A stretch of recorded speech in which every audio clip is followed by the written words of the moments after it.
Bonjour, comme vous le savez, nous sommes en train de créer le nouveau décor de prière inspiré. Et pendant que nous sommes en train de finaliser les derniers détails, je me suis dit, je vais continuer quand même de vous encourager, de vous bénir à travers cette émission Prière inspirée. Et j'ai fait installer le décor dans le sous-sol de ma maison.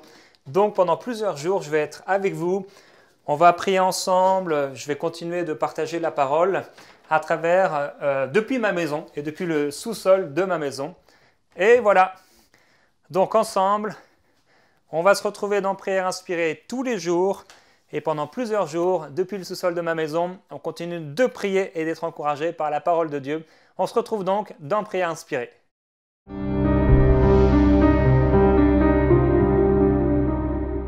Bonjour et bienvenue dans Prière inspirée dans cette troisième journée et troisième semaine également où nous parlons du retour du Seigneur. Hier, on a parlé de cette adoration, du fait de travailler, mais ce travail et ce service pour Dieu, c'est en réalité une adoration. On a vu que Jésus se retrouve avec Satan dans le désert. Satan lui montre tous les royaumes, il lui dit « Si tu te prosternes et m'adores, alors toutes ces choses, je te les donnerai. » Et Jésus va dire « Non, tu n'adoreras que le Seigneur ton Dieu, et lui seul tu serviras. » Jésus sait pertinemment qu'une adoration implique un service, et selon Dieu, le service qu'on rend à Dieu est un service d'adoration. Dans tout ce que nous faisons, Dieu nous appelle à l'adorer.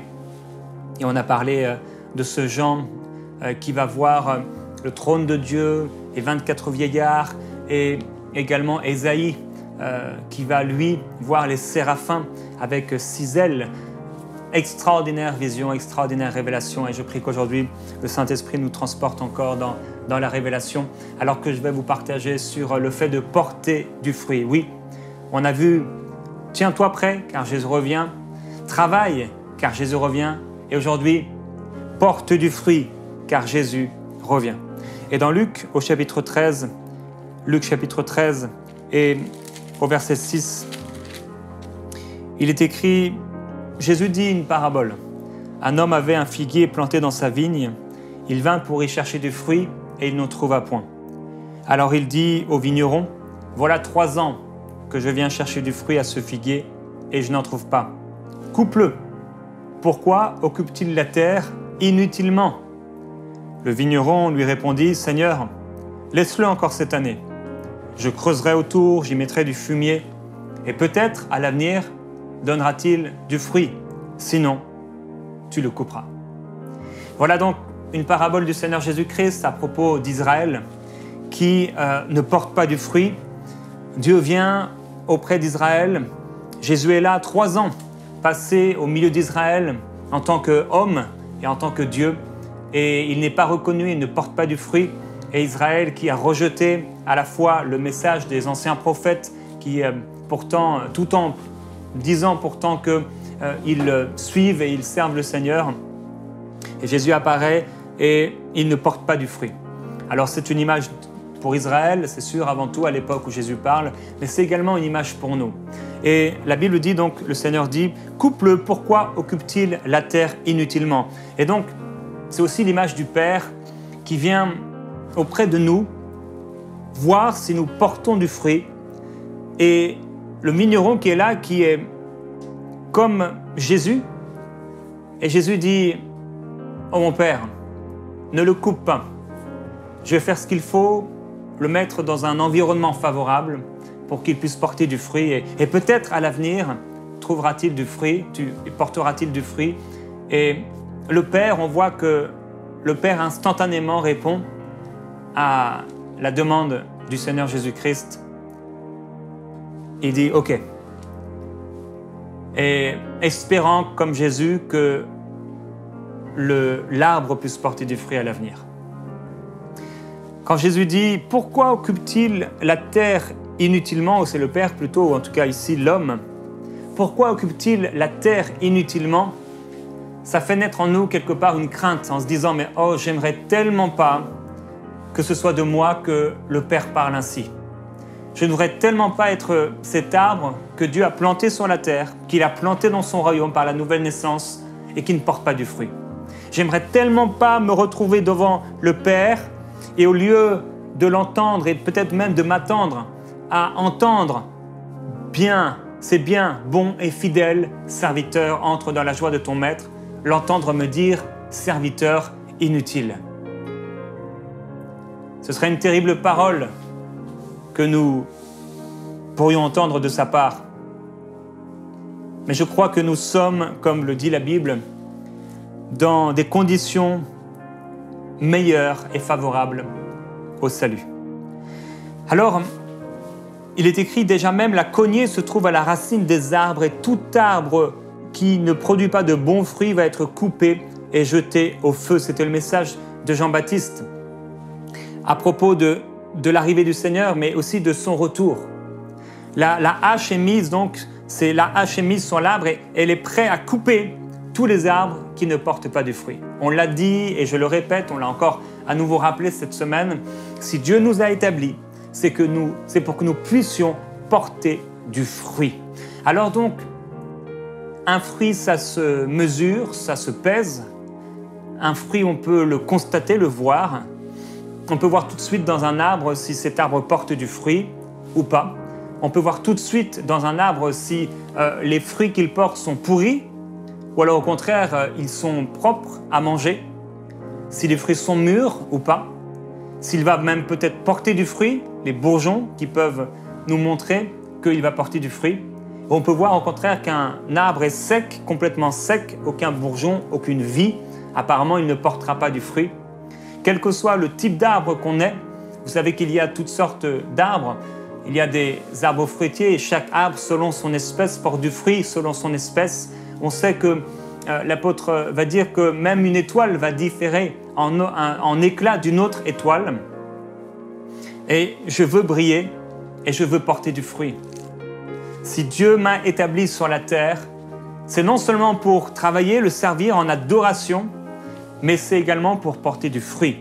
Je ne veux pas simplement, on a donné ces images hier du fait qu'il nous a établis, on est des serviteurs quelque part, des soldats dans son armée. Et je ne veux pas être comme cet étudiant, on a donné également cette image qui est à l'école, mais qui finalement n'en a rien à faire. Il veut juste que l'heure de cours se termine et pour pouvoir vaquer à ses activités. Non, je veux être concentré et je veux travailler et je veux, oui, comme on le disait, remonter mes manches et servir le Seigneur en adoration. Et alors que je sers le Seigneur en adoration, je ne veux pas le servir pour simplement, entre guillemets, le servir et ne pas être intéressé à porter du fruit. Je veux que mon service soit productif. Et Dieu a la même mentalité et Dieu attend de notre part, non seulement que nous puissions le servir, mais que nous puissions porter du fruit. C'est ce que le Seigneur Jésus-Christ déclare. Moi, je vous ai choisi et je vous ai établi pour que vous puissiez aller et que vous puissiez porter du fruit et du fruit qui demeure, du fruit en abondance. C'est ainsi qu'on verra que vous êtes mes disciples. C'est donc à cause de notre amour et des fruits qui sont portés, les fruits de notre amour, que mon Père est glorifié. C'est ainsi que le Père est glorifié. Hébreux chapitre 6, verset 7. Hébreux chapitre 6, verset 7 nous dit « En effet, lorsqu'une terre abreuvée de pluies fréquentes produit des plantes utiles à ceux pour qui elle est cultivée, elle a part à la bénédiction de Dieu. Mais si elle produit des épines et des chardons, elle est réprouvée près d'être maudite, et elle finit par être brûlée. Quoique nous parlions ainsi, bien-aimés, nous attendons pour ce qui vous concerne des choses meilleures et favorables au salut. Car Dieu n'est pas injuste pour oublier votre travail et l'amour que vous avez montré pour son nom, ayant rendu et rendant encore des services aux saints. » Donc, ici l'auteur de l'Épître aux Hébreux fait un lien direct entre le fait d'être prêt au salut et des conditions qui sont favorables au salut à un service qui a été rendu de la part de ses frères à d'autres frères, aux saints. Et il dit, nous désirons que chacun de vous montre le même zèle pour conserver jusqu'à la fin une pleine espérance, en sorte que vous ne vous relâchiez point.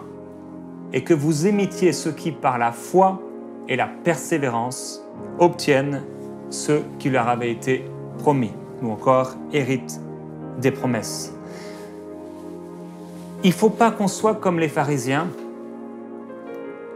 qui disaient en eux-mêmes « mais nous avons Abraham pour père ». Et la réponse au message de Jean-Baptiste et la réponse au message de Jésus était dans leur cœur « eh bien, on a Abraham pour père ». Et donc, puisqu'on a Abraham pour père, on fait partie de la nation sainte, Dieu nous accueillera. Juste parce qu'on a Abraham pour père. Mais j'aimerais te dire que ce n'est pas parce que ton père marche avec Dieu que tu seras accueilli auprès de Dieu. Ou parce que ton époux ou ton épouse marche avec Dieu que toi tu seras accueilli auprès de Dieu.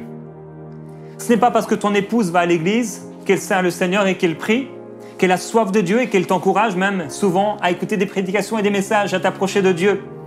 Ce n'est pas parce qu'elle est en feu et tu l'entends prier, peut-être même des fois ça te fâche, que Dieu t'accueillera. Parce que chacun aura à rendre compte pour lui-même.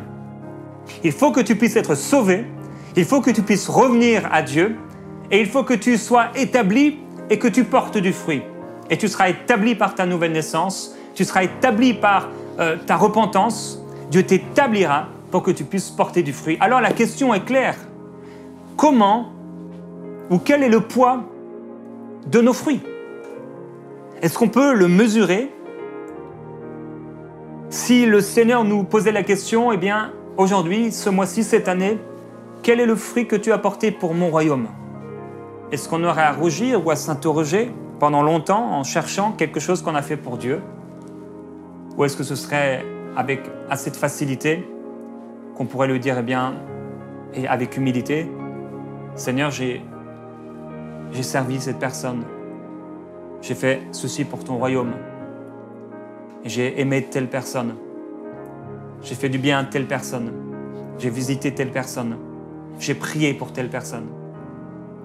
Un fruit se mesure, se pèse.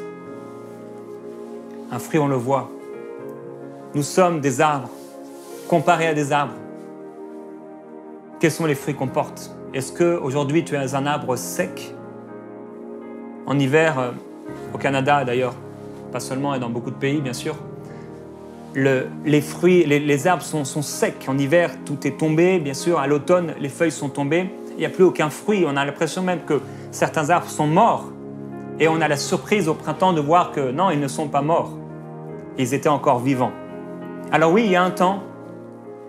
Il y a un temps pour être restauré, un temps pour être rafraîchi, un temps pour être instruit et enseigné. Mais il y a un temps aussi où il faut donner, où il faut transmettre, où il faut porter du fruit et arriver même à une stature qui nous permet de porter du fruit, non seulement en notre saison, mais en tout temps.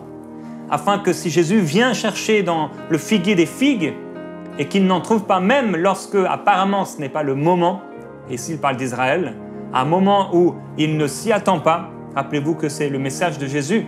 Pour ceux qui ne sont pas prêts, ce sera un temps où ils vont être surpris, alors que ceux qui se sont préparés ne seront pas surpris.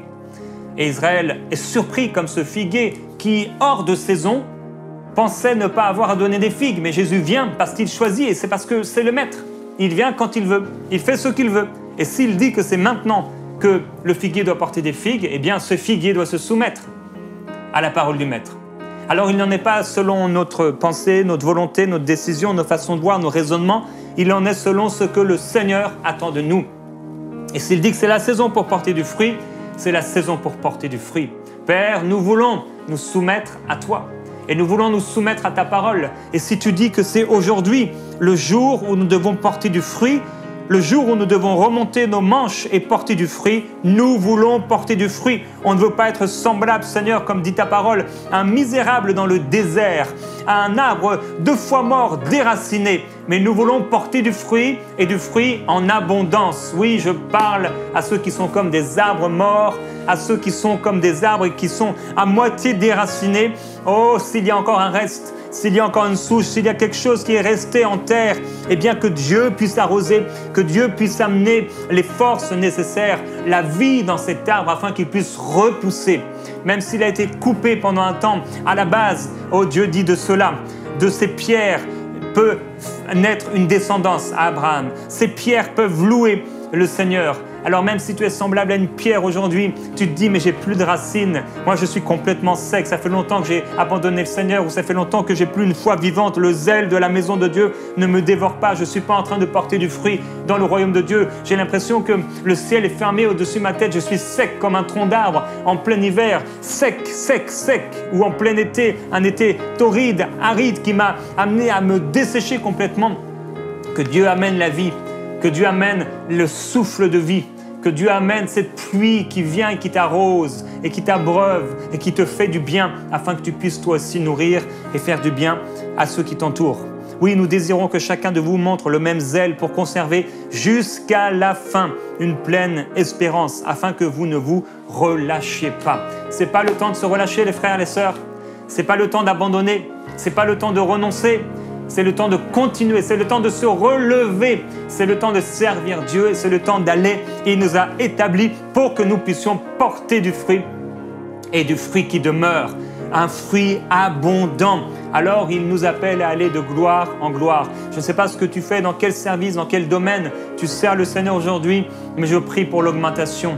Je prie pour une augmentation de fruits. Et Père, nous désirons, nous aspirons à un ministère, un service surnaturel. Nous savons que par nous-mêmes, nous ne pouvons rien faire. Mais quand tu agis, quand tu prends la place à l'intérieur de nous, quand nos membres, Seigneur, quand tes membres deviennent nôtres, quand, Seigneur, on se laisse tellement faire, on est tellement malléable entre tes mains que c'est toi qui agis, que c'est toi qui parles, que c'est toi qui fais. Tout est changé. Tout est transformé. Saint-Esprit, prends la place. Prends la place. Prends la place. Et fais ce que nous ne pouvons pas faire par nous-mêmes.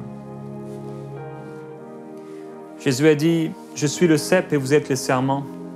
Celui qui demeure en moi et en qui je demeure porte beaucoup de fruits. Car sans moi, vous ne pouvez rien faire. » Si nous voulons porter du fruit, il est obligatoire de passer du temps avec lui, de demeurer en Jésus-Christ, de rester proche de lui, de rester dans sa présence, de rester avec lui. Il dit, si quelqu'un ne demeure pas en moi, il est jeté dehors comme le sarment, et il sèche, puis on ramasse les sarments, on les jette au feu et ils brûlent. Mais si vous demeurez en moi, et que mes paroles demeurent en vous, vous demanderez ce que vous voudrez, cela vous sera accordé. Ce qui manifeste la gloire de mon Père, c'est que vous portiez beaucoup de fruits. Vous serez alors vraiment mes disciples. Et il dit, dans ce texte, dans ce passage, dans ces paroles, ce que je vous commande, c'est de vous aimer les uns les autres. Père, tu nous as établis afin que nous puissions porter du fruit. Et c'est ainsi que nous serons tes disciples. Tu nous as appelés à aimer.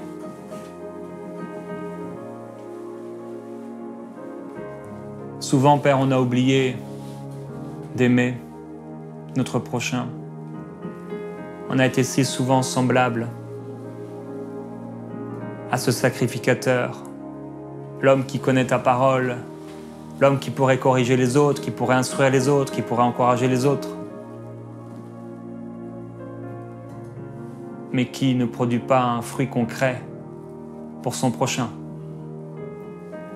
Semblable à ce Lévite, cet homme de la louange, cet homme de la présence de Dieu, cette personne qui aime la prière, mais qui au moment où tu as besoin de lui, il continue sa route. Père, nous voulons aimer comme tu as aimé. Nous voulons marcher dans ton amour. Nous voulons porter du fruit, un fruit qui demeure.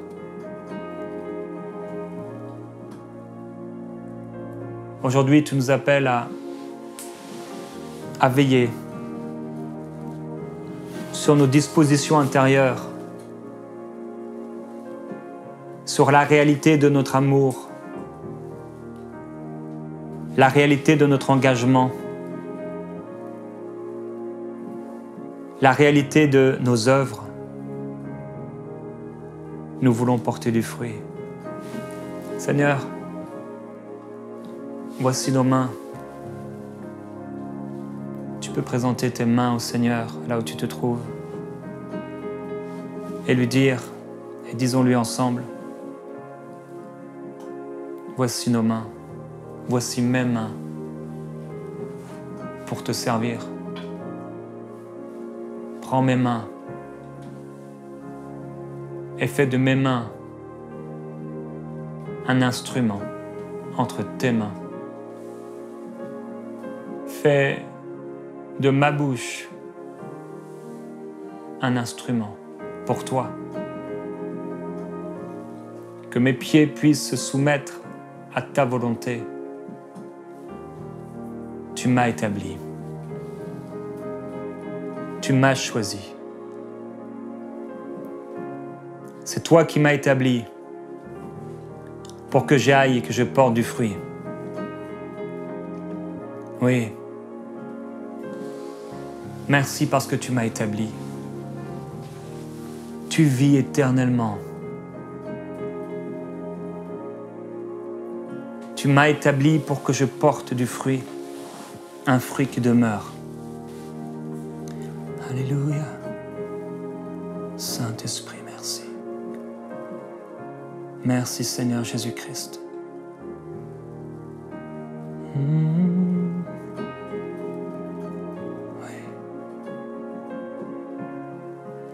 Dans ce temps de prière, demande-lui, que veux-tu que je fasse? Que veux-tu que je fasse? Saint-Esprit est en train de révéler à plusieurs personnes des actions à poser, des fruits à porter. Et là, dans la prière,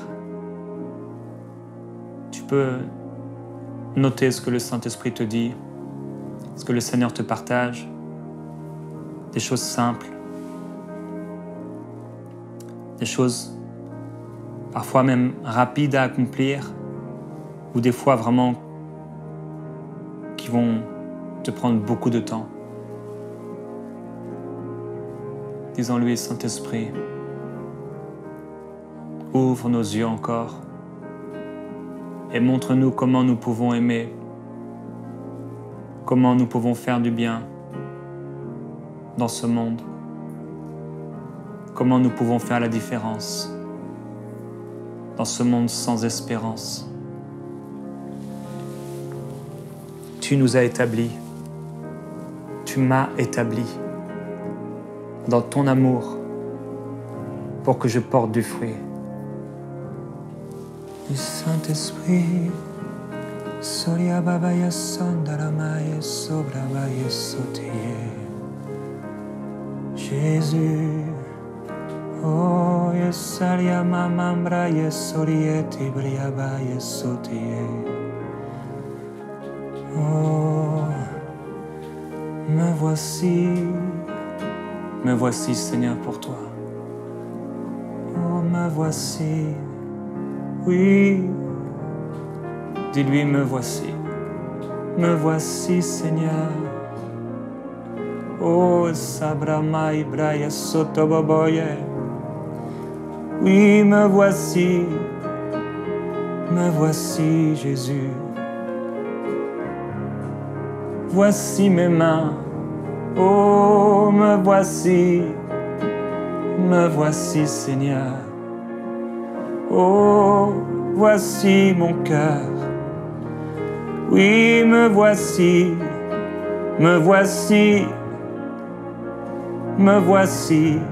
pour te servir. Oui, je veux porter du fruit en abondance. Oui, me voici, je veux porter du fruit. Oui, me voici, en cette journée, je veux aller.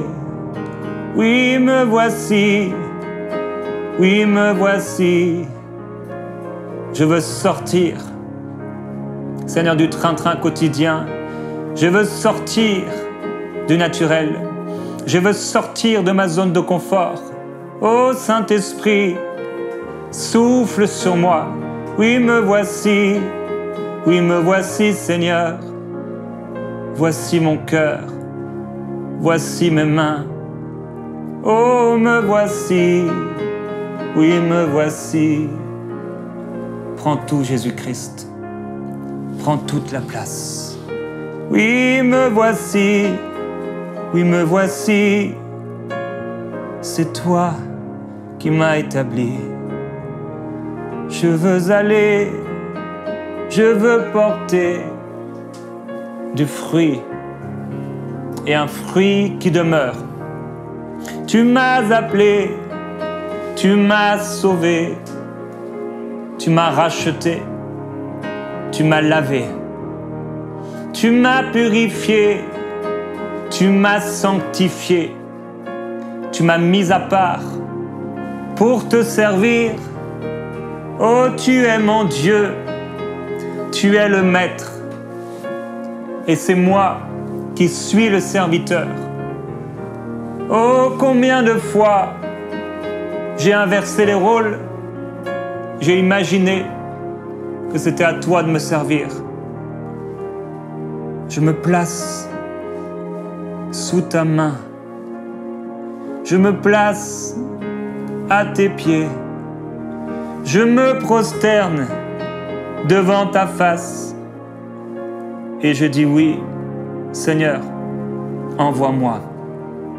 Envoie-moi, envoie-moi Jésus et prends la place, prends le contrôle. Oui, envoie-moi, oh envoie-moi avec la force du Saint-Esprit, que je puisse porter un fruit énorme, un fruit qui surprend, que je puisse être étonné en cette année du fruit que tu me fais porter à cause du Saint-Esprit dans ma vie, à cause de la gloire de Dieu dans ma vie. Oui, me voici, oui, me voici, je veux porter du fruit.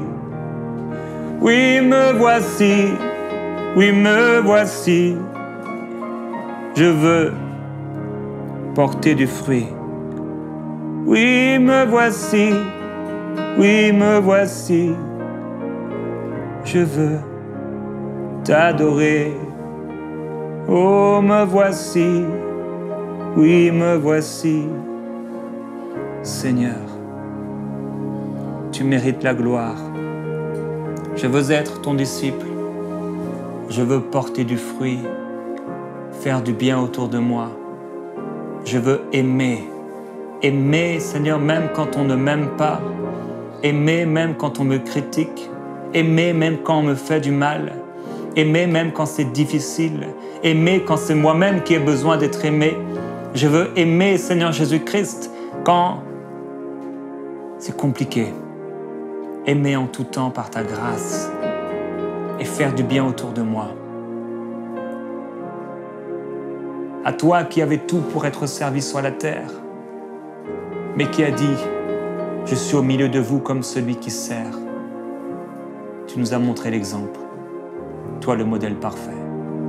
Et nous voulons, à notre tour, te servir.